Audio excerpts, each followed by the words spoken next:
What's up, beautiful people? So this video is for the solar eclipse, the total solar eclipse, the big one.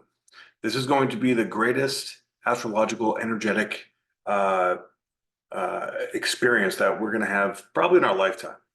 And so I went ahead and I dug up some research in regards to some of the leaders in our world, looking back at the founding of our nation and where it's going, and also including the concept of the comet that's coming through that they're calling the Devil's Comet.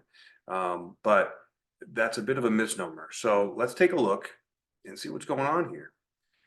So this is going to be happening on April 8th at 2:21 and 44 seconds Eastern time.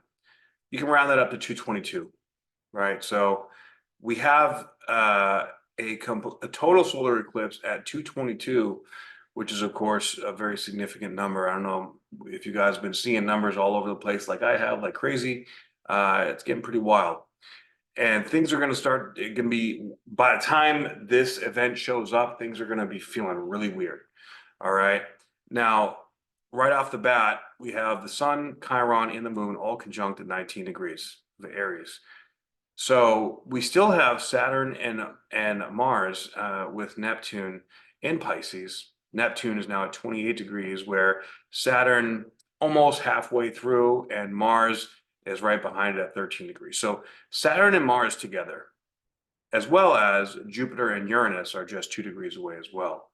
So these energies, while this is a total solar eclipse, it's going to be feeling for pretty much the whole month of April like we're like our central nervous system is just getting like completely shaken out, right? So it's going to be really, really important to ground yourself out, to relax, to take breaks, because we are getting a shock to our system, especially here in the United States. We've all seen all the information out there, all the biblical references and all the texts about how, this is the big one.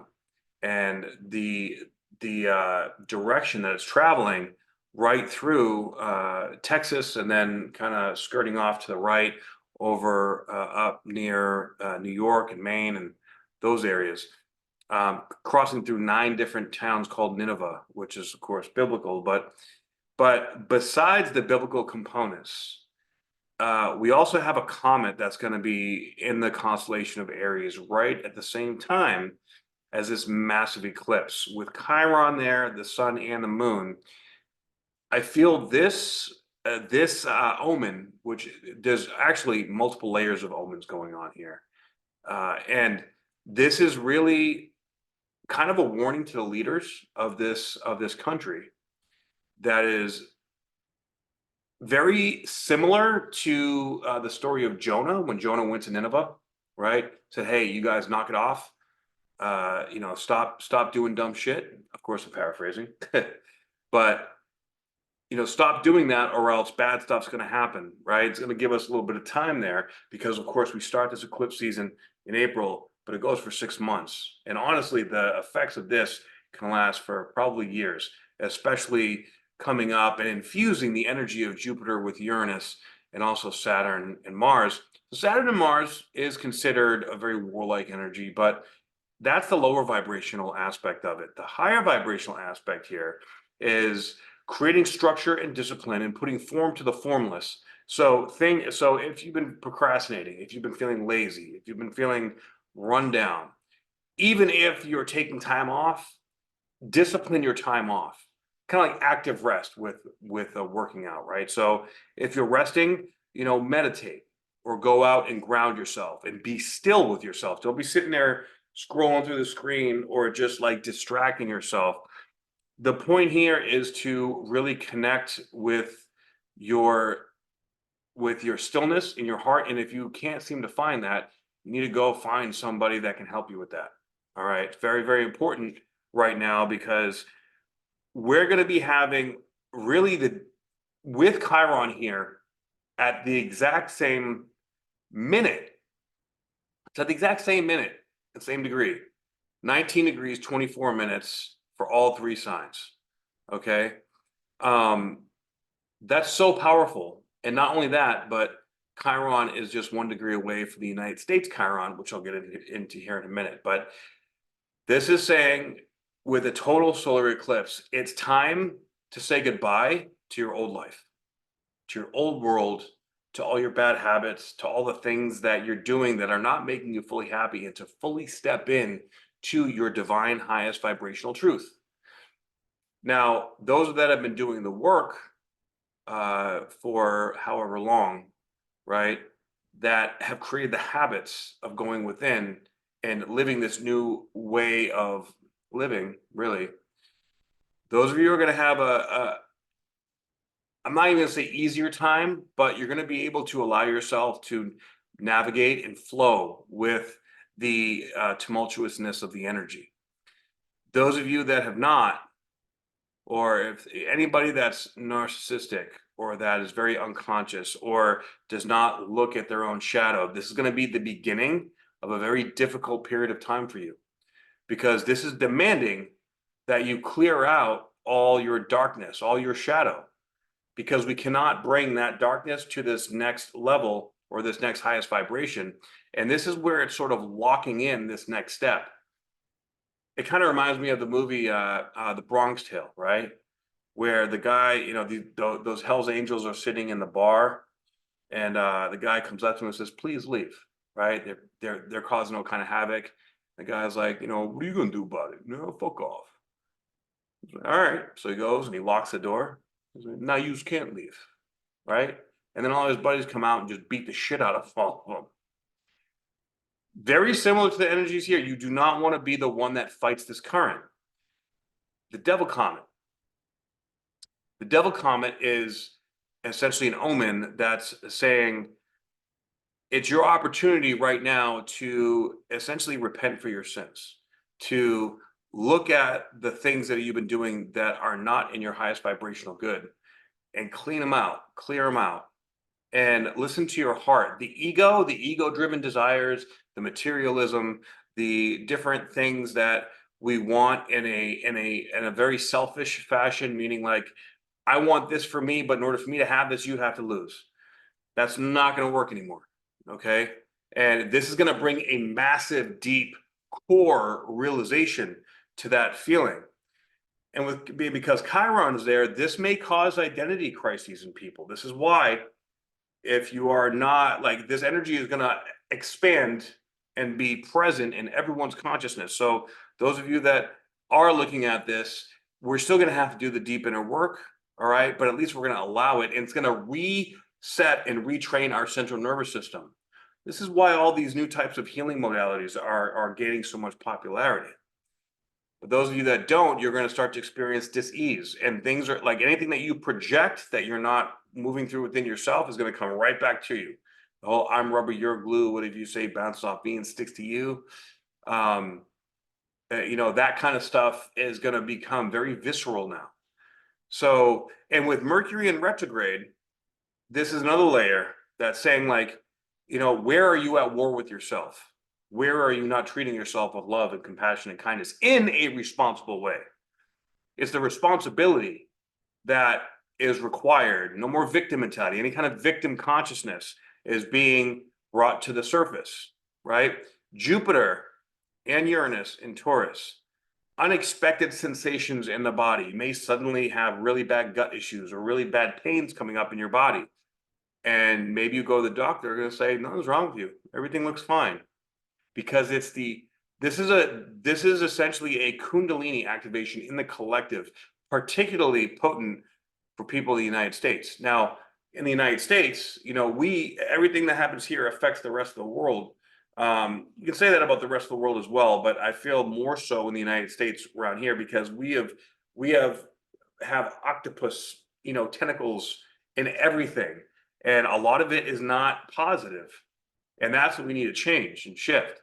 So I believe that, you know, the energy of good intention, the energy of love and compassion and wanting to help and people wanting to come together is going to start to rise up and become more powerful than the energy of the suppression and of the hate and of the distancing. And this is why they're going to attempt different approaches, the darkness, if you will. They're going to try different things that are going to follow these universal laws to try to continue to keep people down through fear, but letting people go out, okay, do what you want, all right? And then people are going to go out and do what they want, and whatever it is that's going to happen, it's going to scare the shit out of people that are not connected to their heart, and they're going to go right like cattle into the herd, into whatever it is they're setting up. I have my ideas, my hypotheses, but I don't really want to get into that kind of political stuff right now. But we're already in our Pluto return, right? Pluto is almost at 2 degrees. And if you think back to 2010 as well, there's a lot of similar aspects that are happening, particularly with the Jupiter-Uranus conjunction. But 2010 was really big when Pluto just came into Capricorn. And so much change and stuff was going on at that time. I'm going to make another video on the Jupiter-Uranus conjunction here a little bit later. But just know, like, think back to 2010 or even 1994 to 1990 or 1993 to 1995. All right, with Saturn being in Pisces, although this is going to be much more potent because Saturn and Pisces are going to meet at right around 0 degrees of Aries. And that's right where the Jupiter and Uranus conjunction met back in 2010. Okay, so again, there's an evolution of our conscious, of our soul's beingness. It's coming more alive, and the ego just cannot stay in control. But with Saturn and Mars here, the low vibration is wanting to fight, wanting to pick a side, wanting to create division, where the higher vibration is giving us an opportunity, saying, hey, all this energy around us, if we really just learn to trust and have faith in our divine guidance and what our heart, that force, that feeling is telling us to go to, then this is going to give us the drive and the passion, but in order to be able to structure it. But we have to alchemize the frustration into passion, right? So if you're feeling frustrated, if you're feeling irritated, certain things aren't working, right? Because you need to take a different approach to it, or maybe that particular thing is ego-driven, not heart-driven. And these are the things that you need to look at.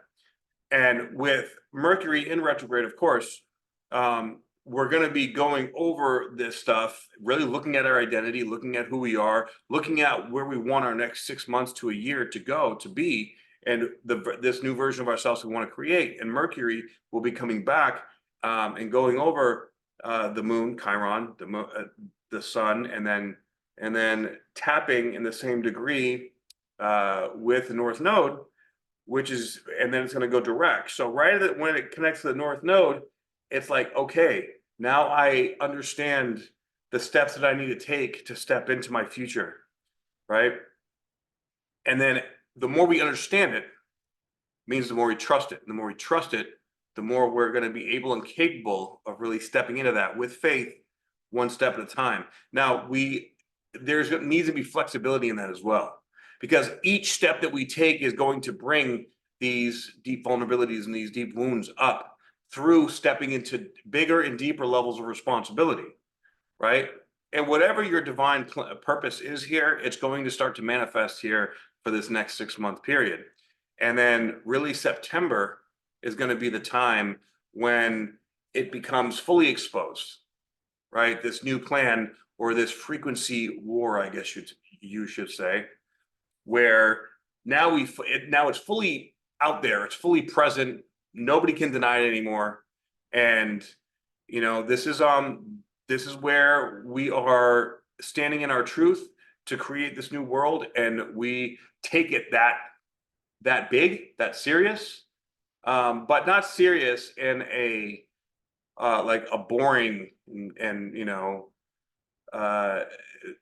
overly strict kind of way. Serious as in I'm gonna express my creative nature in the way that I feel is right for me, and I wanna encourage you to express your creative nature in your own way, provided that it's creating win-win situations and creating community. All right. If your passion is creating win-lose situations, that's not a passion, or that's a passion for an ego-driven desire. And these are the little nuances. It's like having two Band-Aids that are being ripped apart. Okay. So something else I want to show you at this degree, 19 degrees of Aries. All right. I like to sometimes look at the inside degrees, which shows the metaphysical explanation of the energy of that particular degree. Now, you're going to trip out when you hear this, because this is a very powerful description. 19 degrees of Aries.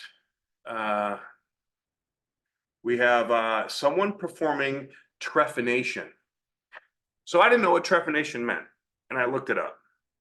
All right, trephination is the surgical procedure in which a hole is created in the skull by the removal of a circular piece of bone, while a trepanation is the opening created by this procedure. So literally, the overall feel or description is a drilling a hole in the skull, seeing somebody do that. Okay, metaphorically, of course, but here's the description. The head densely holds the patterns of the past as fixed routes. There are points along the journey where everything must be dropped and where all previous experiences become no longer applicable. You are treated to a destiny surge of power which obliterates the traces of petty limitations and habitual tracks. A radical departure into the infinite unknown becomes the only way to go, as the ego mind no longer bears the authority to command and dictate and coerce. Vision is released. Awarenesses become visceral. Everything lights up directly. And as the old carcass is removed, the universal life force streams in, giving a much brighter angle and leaning to move in with. Identity smashes to make room for totality and a fresh and uninhibited expression and embodiment of its call. And in its need for those who can drop everything and tune right into what wants to emerge here of itself. So again, this is another way of sharing and saying that literally, and I think we begin in little bits and pieces here of the vision. In fact, it's very interesting. Recently, I just went to go see the Dune 2 movie, and I'm not going to spoil the whole movie for you, but in that movie, the main character, right, he gets visions, and he's trying to lead this people into freedom.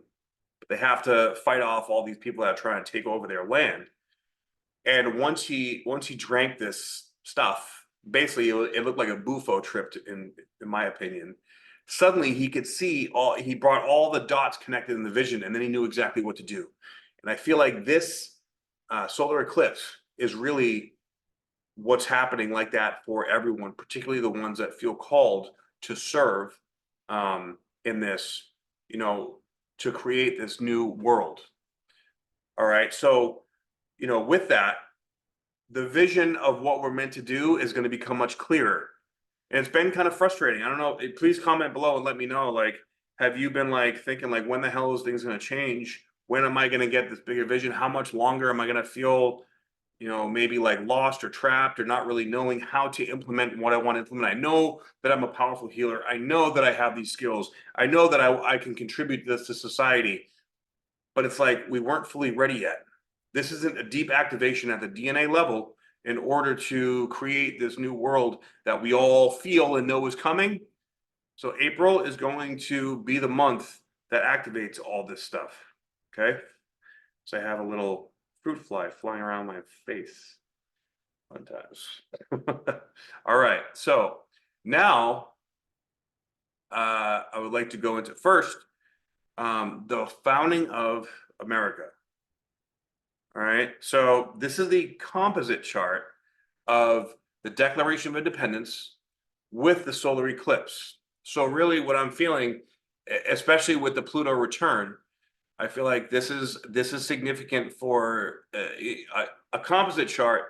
Is you have one entity, another entity, and between those two entities, the midpoints, that creates a third entity. So this is sort of a lot of the energy of the death and rebirth frequency of this land is really been very powerful. And I feel like this is the big reset. This is the big, even more powerful than January 21st of 2020. All right, that we're going to see a lot more stuff going down in a whole new way, but people are going to respond different because now we're ready. This is like back in the day when they're talking about 2012. I feel like this is what we all thought was going to happen in 2012 is going to be happening here in the next 6 months. Okay, but as you can see here, we have 1, 2, 3, 4, 5, 6, 7, 8, 9 planets and aspects in Gemini. All right, and it's all surrounded around the 8th and 9th house. North Node conjunct Jupiter with Hygeia. This is healing of the belief systems, right?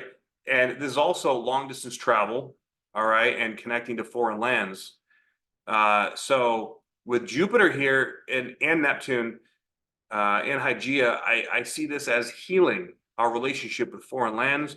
And the Sun conjunct Uranus with the energy of Uranus that's in control, that is ruled by Aquarius, which is, you know, where Pluto is right now. So the energy of Pluto is the dispositor here, and also Mercury is there too, which also rules Gemini. Mercury is retrograde, so connecting with other people. Again, also 8th house is like money, taxes, working with other people, and the Sun and Uranus are in between Algol and Aldebaran. All right, so this could go either way. This is very unpredictable, unknown kind of energy. With Chiron and Mars in the 7th house, what I feel this is saying is that we need to be humble. Our leadership needs to shift, needs to change, and we need to be humble in our relationships with other people, especially with our divine masculine. There needs to be a cleansing, like stop bullying. Right? No more bullying. And I believe that we will manifest the right leaders in order to be able to do that. It may take time, right? But also Saturn here is at 29 degrees. Pluto's at 29 degrees. And those are deep ending and new beginning energies. And Saturn being in the 3rd house, conjunct the galactic center, you know, this is a karmic justice or karmic lessons. It can go either way. You know, we all have free will. But if we come into this humble and you know, looking for, you know, collaborative efforts, I think we can really create a beautiful, peaceful Earth, or at least part of one. So other than that, let's look at Donald Trump. So looking at everything that's going on with the you know, all the leadership here in the world, Donald Trump, Joe Biden, and Robert F. Kennedy Jr. I see those as the 3 main players, and where we're going to see, you know, this country going. Now, that being said, in November, when that time comes up, we're coming into the next eclipse cycle, and you know, Pluto will be coming out of Capricorn for the very last time. So it's very hard to say. It's very hard to say what's going to happen. I think a lot of unexpected stuff will probably happen because Pluto will be coming back in Aquarius, and Aquarius is just unexpected, right? So the Uranian energy is very dominant here, especially with the Jupiter-Uranus conjunction. We're starting a new cycle, right? And that's really activating Uranus in this new way. And now Uranus is really, it's in the 3rd decan of Taurus, which is the collective. And now Jupiter, you know, by this time is going to be coming into Gemini. So now we're going to be jumping into Gemini energy, which is going to be much more in the head, much more black and white debates and, you know, duality and all that stuff. So we're going to have to be real careful not to get too caught up in that. Well, I just noticed this, the North Node and Vesta are both at 11 degrees of Gemini. So we got 11-11 right there, which is positive. It's good stuff. But let's see what Donald Trump, where did I put it? Here we go. All right. So I did composite charts for all these guys, and I wanted to see what what the relationship is with this energy as we come into this next 6-month cycle. And we see that Donald Trump has 2 yods in his chart with the Sun conjunct Saturn, and we have 1, 2, 3, 4, 5, 6, 7 aspects in the 10th house. Now, Chiron is in the 11th house. You know, Chiron is, you know, the people. So there may be some upheaval there. I mean, either way, whatever happens, people are going to be pissed and some people are going to be excited and happy. We do have the moon in the seventh house in Aquarius, which I think is positive because all this Plutonian, Uranian energy, very unorthodox ways of connecting to others and possibly making peace. But there's some deep, intense karmic lessons here that they're probably going to make a lot of changes as far as him actually becoming the leader of this world. The Sun conjunct Saturn is there's some karmic lessons that he has to learn about connecting to foreign lands and bringing the world together really in a way that can make everything work. But with Uranus conjunct Mars, that could be very aggressive, or Uranus conjunct Mars is a warlike energy, and they're exactly conjunct with Venus and Mercury here too, all in Gemini.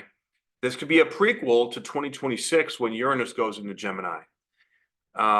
So this is kind of like what I'm seeing is he has a lot of lessons to learn, but he's going to create probably quite a divide, and he's going to have to treat this very carefully if this divide is going to be a growth potentiating in a positive way for America or destructive for America. There's a good mix of beneficial and difficult aspects here, so that's a positive. But also another one of the lessons here is to Neptune in Capricorn in the fifth house. So intuitively knowing what to create that is going to be the best for this country is going to be a lesson for him. So he really has to be careful about outside influences and learning about things. He's probably going to have people lying to him about stuff going on, which I'm sure a lot of people are lying about a lot of stuff. But the question is, can he point it out? And does he have the real courage to not go with the mainstream narratives of just trying to make money and actually make this world a better place? Is going to be the question. But there is a lot of energy in the 10th house, so this is like kind of his make or break situation with Leo as his rising sign. As long as he's in his heart, which I believe for the most part he is. But there's so much unknown. We only see the top part of the iceberg. We don't know all the stuff that's going on underneath it. And there's so many layers of misinformation and manipulation and, AI and all this stuff. We never really know what's going on. We just have to pray that they make the right decision. And also we step up for ourselves, to create the world that we want to create. And I believe that's really more how this country is going to become, what we know it can become. We have to stop giving our power away to these external energies. We can support, but at the same time, we got to stand up for ourselves and our rights and our freedoms, because we all should be living, when we're taking responsibility for our lives, we should all be living in abundance, right? There doesn't need to be any scarcity. We have to believe that. Okay, so now let's take a look at Joe Biden with the eclipse. Now, Joe Biden doesn't have a yod, which is probably good for him, but Saturn conjunct the moon in Aries. Saturn conjunct the moon is a very difficult aspect, especially in the seventh house. This is open enemies. This is like emotionally trying to connect to people. He's going to be getting hit hard. And the North Node conjunct Jupiter with Chiron there. Now, he has a part of fortune, which is kind of like lucky. But also, there's a lot of Gemini energy here, too. There's a massive amount of Gemini energy. I'm feeling like everything that we're seeing this year is definitely a prequel to Uranus coming into Gemini and Jupiter coming into Gemini, too. Jupiter's going to be there this summer, coming June. And then mid or late 2025 is when Uranus is going to start popping its head in there. All right. But North Node conjunct Jupiter, part of fortune, and Chiron here in the ninth house.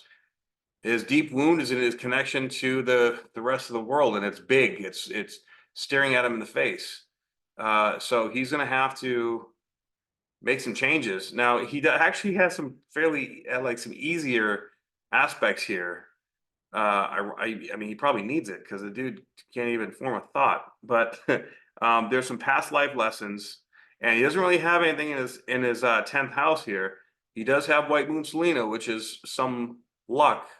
Not really sure why, but with the Sun conjunct Mercury here in Uranus in the 5th house, there's some kind of creative energy now, and this is going to kind of depend on how he deals with the Pluto energy, right? The death and rebirth. He's going to have to make some changes, but really, Saturn conjunct the Moon is all the truth coming out.